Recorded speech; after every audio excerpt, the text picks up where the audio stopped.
안녕하십니까? 서울 크리스천 중고등학교 교장 박승영 목사입니다. 오늘 저는 자녀들의 양육법에 대해 이야기해 보고자 합니다. 자녀를 양육한다는 것은 쉬운 일이 아니죠. 하지만 그렇다고 해서 자녀 양육을 포기해서는 안 됩니다.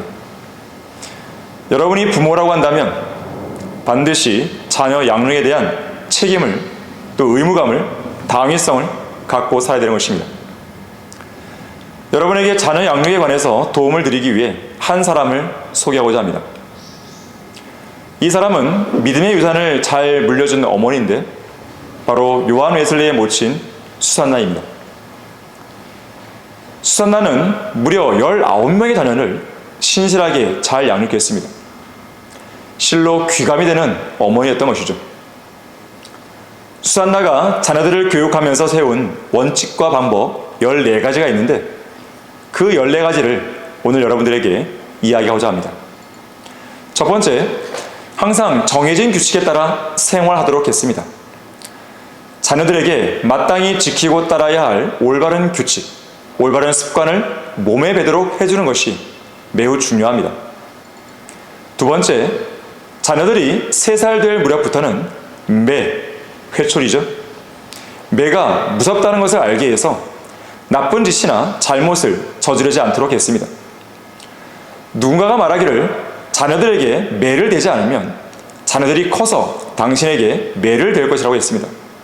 실로 무서운 말입니다. 어느 통계를 보니까 자녀들에게 구타를 당한 어머니 18명을 대상으로 분석한 자료가 있었습니다. 그 자료에 따르면 어머니를 때린 자녀들 대부분이 중상류층 부모들의 과잉 보호를 받으며 자란 외아들이었다고 합니다.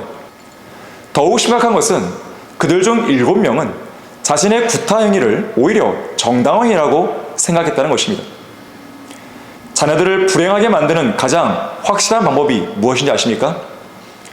그것은 자녀들에게 그들이 원하는 것은 무엇이나 언제라도 손에 넣을 수 있게 해주는 것입니다. 세 번째, 매를 맞을 때는 큰 소리 내면서 울지 못하게 했습니다. 이런 옛 격언이 있습니다. 금은 두들겨야 하고 소년에게는 매가 필요하다. 먹구름과 궁둥이를 맞는 아이의 차이점은 구름은 비를 쏟고 아이는 고통으로 울부짖는다는 것이다. 네 번째, 거룩하고 죄로부터 성별된 삶을 살게 하려고 가능한 한 어렸을 때부터 사악하고 나쁜 성품과 성격을 고쳐주려고 했습니다. 수산나는 이렇게 말했습니다. 자녀들의 고집을 꺾어야 합니다. 이것을 빨리 꺾으면 꺾을수록 좋습니다.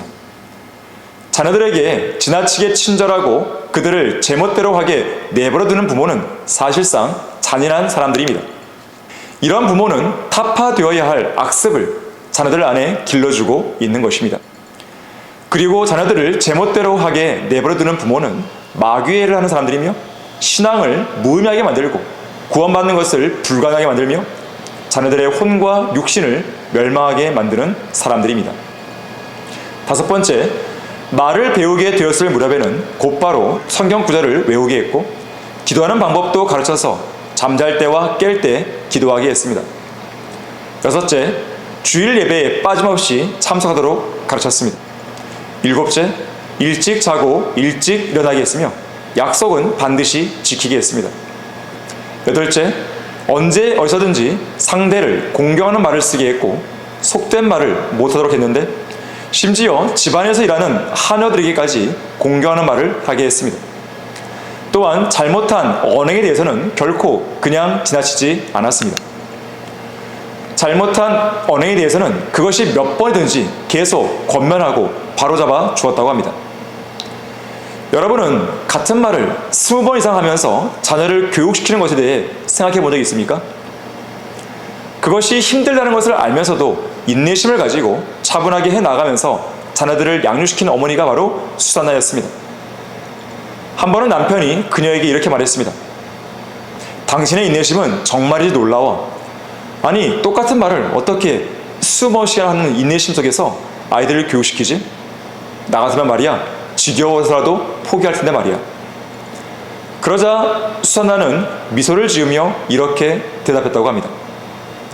여보, 만일에 내가 그것을 19번만 말하고 포기했다면 그동안의 모든 노력은 수포로 돌아가고 말았을 거예요. 자녀 교육은 쉬운 일이 아닙니다. 특히 사탄은 가정을 집요하게 공격합니다. 따라서 자녀들을 올바르게 양육하고 바로잡는 데는 인내의 기도가 필요합니다. 9번째, 잘못한 것에 대해 정직하게 고백할 때는 용서해 주었는데 거짓말에 대해서만큼은 용서하지 않고 엄하게 다스렸습니다. 저의 가정 역시 마찬가지입니다. 저의 집에서는 저든지 제 아내든지 그 어떤 잘못보다도 거짓말이나 변명에 대해서는 아주 단호하고 엄격하게 이야기하고 체벌을 가합니다. 다른 잘못에 대해서는 어느 정도 관용이 베풀어지지만 거짓말이나 변명에 대해서는 웬만해서는 관용이 베풀어지지 않습니다. 10번째, 순종한 일에 대해서는 항상 칭찬해 주었고 때로는 상도 주었으며 설령 성공을 못해서도 일단 순종한 일에 대해서는 따뜻하게 인정해 주었고 다음에는 반드시 성공할 수 있는 방법도 가르쳐 주었습니다. 11번째, 자녀들 간에 각자의 소유물에 대한 권리는 반드시 보호받게 했고 아무리 작은 소유라도 남의 것을 침해하지 못하게 했습니다. 12번째, 자녀를 다룰 때 엄격함과 느슨함을 균형 있게 사용했습니다. 그래서 오른손으로는 벌을 주고 왼손으로는 안아주라는 유대인 격언이 있습니다. 반드시 자녀들을 벌을 줄 때는 사랑도 함께 주어야 합니다. 유대인들은 도구를 써서 어린이를 때리지 않는다고 합니다. 반드시 손으로 때리고 팔로 안아준다고 합니다. 13번째, 사춘기에 들어서게 되면 유격적인 사랑을 피하도록 교육했습니다. 14번째, 매주 1회 한두 시간 동안 한 명씩 만나 상담했습니다. 수산나는 자녀가 19명이니까 일주일에 최소 19시간을 들여서 아이들을 상담해야 했습니다. 자녀들과 단둘이서 시간을 보낼 필요가 있습니다. 그래서 서양 격언에는 한 남자의 베스트 프렌드는 애완견이 아니라 그의 어머니란 말도 있습니다. 여러분, 자녀는 하나님이 주신 유업입니다. 따라서 자녀들로 하여금 하나님을 온전히 섬기고 진리를 실현하며 살도록 해줘야 합니다. 잠언 22장 6절에서는 아이를 그가 마땅히 가야 할 길로 훈육하라. 그리하면 그가 늙어도 그 길을 떠나지 아니하리라고 말씀합니다. 성경적인 가치관 안에서 자녀들을 올바르게 양육하는 훌륭한 부모들이 되기를 바라겠습니다.